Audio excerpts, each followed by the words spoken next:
புலம்புவாங்க ஒழுங்கா மீன் வெட்டுறாங்க அப்படின்னு.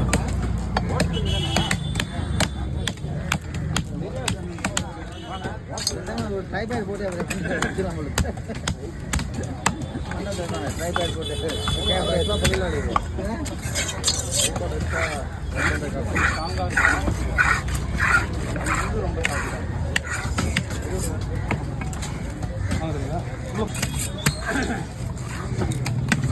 யாருண்ணா கற்று கொடுத்தாங்க?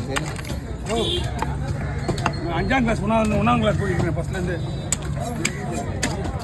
ஒரு ஒருத்தனுக்கு ஏற்ற மாதிரி டைட்டாக பிடிச்சி போடுறேன்.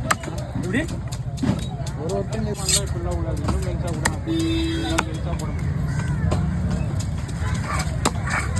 என்ன முரளிண்ணா செவல் அடிக்கிறா? முரளிண்ணா இந்த மாதிரி சொல்லி தான் அந்த மஞ்சள் பயிர் கோளாறு ஊற்றுறாரு. வாயை மூடி கம்மனு இருக்காங்களா?